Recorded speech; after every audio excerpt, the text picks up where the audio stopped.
राधे राधे, जय श्री कृष्णा। आप सभी को कामिका एकादशी की ढेर सारी शुभकामनाएं।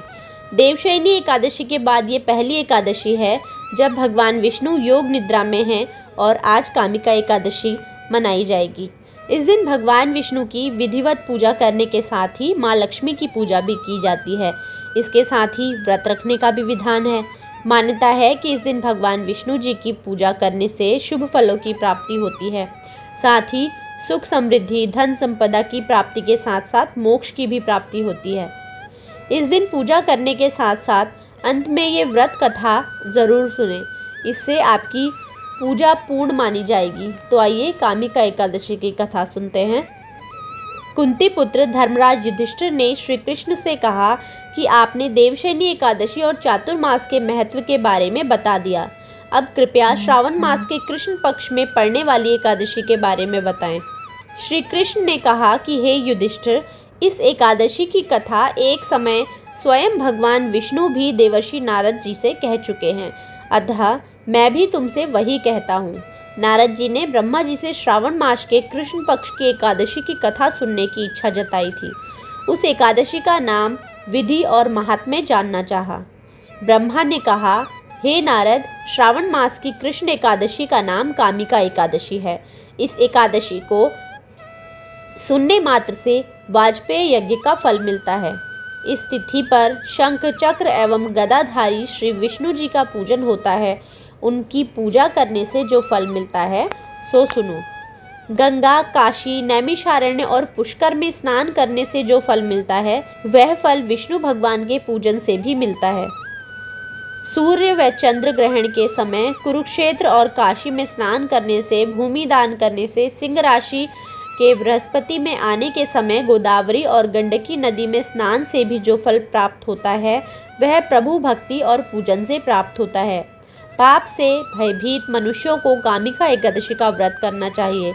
एकादशी व्रत से बढ़कर पापों के नाशों का कोई उपाय नहीं है। स्वयं प्रभु ने कहा है कि कामिका व्रत से कोई भी जीव कुयोनि में जन्म नहीं लेता। जो इस एकादशी पर श्रद्धा भक्ति के साथ भगवान विष्णु को तुलसी अर्पित करते हैं वे इस समस्त पापों से दूर रहते हैं।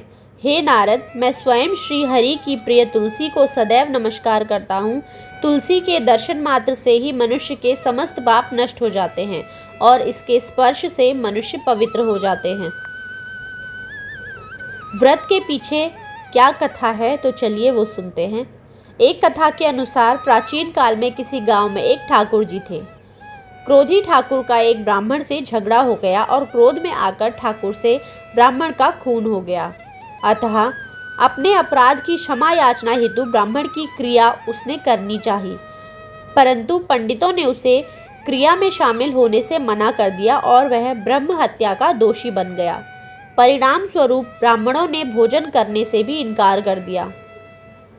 तब उन्होंने एक मुनि से निवेदन किया, हे भगवान, मेरा पाप कैसे दूर हो सकता है। इस पर मुनि ने उसे कामिका एकादशी व्रत करने की प्रेरणा दी। ठाकुर ने वैसा ही किया जैसे मुनि ने उसे करने के लिए कहा था। जब रात्रि में भगवान की मूर्ति के पास वह शयन कर रहा था तभी उसे स्वप्न में प्रभु दर्शन देते हैं और उसके पापों को दूर करके उसे क्षमा दान देते हैं। कामिका एकादशी की रात्रि को दीपदान तथा जागरण के फल का महात्म्य चित्रगुप्त भी नहीं कह सकते। जो इस एकादशी की रात्रि को भगवान के मंदिर में दीपक जलाते हैं उनके पितृ स्वर्गलोक में अमृत पान करते हैं तथा जो घी या तेल का दीपक जलाते हैं वो 100 करोड़ दीपकों से प्रकाशित होकर सूर्यलोक को जाते हैं। ब्रह्मा जी कहते हैं कि हे नारद, ब्रह्म हत्या तथा भ्रूण हत्या आदि पापों को नष्ट करने वाली इस कामिका एकादशी का व्रत मनुष्य को यत्न के साथ करना चाहिए। कामिका एकादशी के व्रत का महात्म्य श्रद्धा से सुनने और पढ़ने वाला मनुष्य सभी पापों से मुक्त होकर विष्णु लोक को जाता है। सभी प्रेम से बोलिए राधे राधे।